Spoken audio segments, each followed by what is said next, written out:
Yun, dek-dek nga pala, asawa at tatay. Kamusta na baga? Ako, are, takanta pa din at nakadagos ng ulan ng langit kahit summer na summer din sa UK. At syempre naman, ang kamahalang reyna ay hindi magpapahuli, nakaisip na naman ng kautusan. Magluto daw ako ng munggo at parisan ko daw ng galunggong. Di ba kayo madinig pala ang na iyon ng uulamin sadyang nakakatakam na.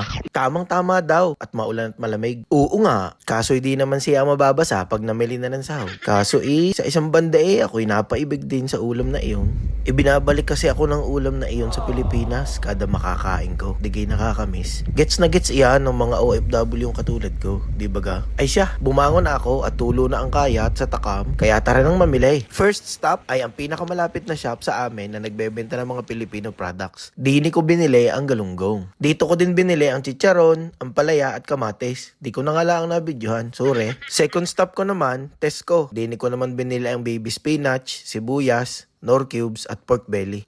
Talagang sige pa rin ang ulan Si Mrs. nakakanta ng Kapampangan pag naulan, garne. Mumuran, magkantala ring asan. Ewan, mumuran lang ata yun. Di ko sure, pambihira. Bakit kaya gayon? Kung kailan ka nakauwi, tsaka natila ang ulan. Ayan, pinasok ko na ang mga napamili. Dampot lang ako ng dampot kanina sa tindahan.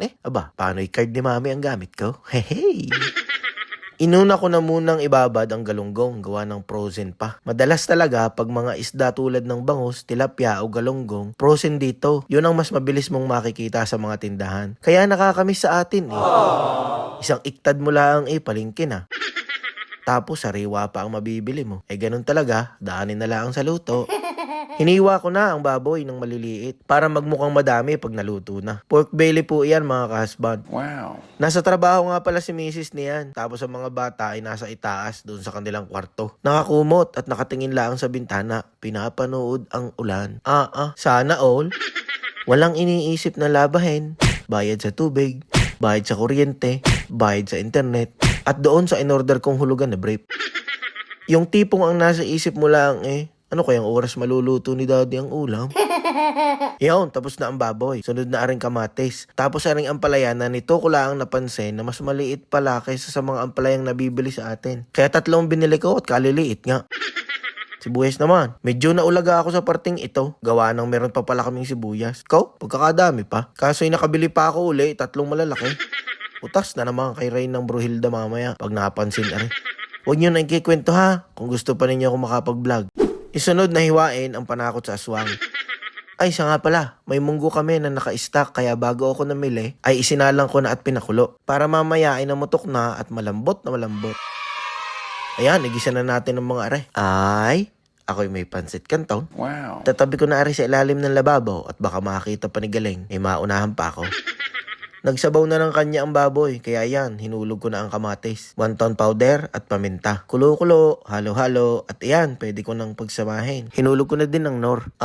Nalalapit na sa katotohanan.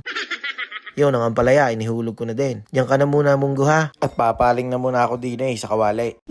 Maiprito na ang Gigi. Oh yeah! Ingat sa talamsik ng mantika at baka mamata. Niready ko na rin ang higaan na ring mga galunggong. Susyalan sa tissue abay kulay blow. Hanguin na nang mailagay na ang second batch. Sa nga pala, nilagyan ko na ng spinach at chicharon yung munggo diyan. Sinisilip mo yung munggo, Manyaman. At para kay Mrs., may fresh kamatis na may chili flakes at kaunting asin. Yan ang pampagana niya mga ka-husband. Yan, luto na. Ramboy, unahan mo na sila tutoy. Tumila na din ang ulan. Thank you Lord. Salamat. Hanggang sa susunod na utos. Sarap, nak. Opo.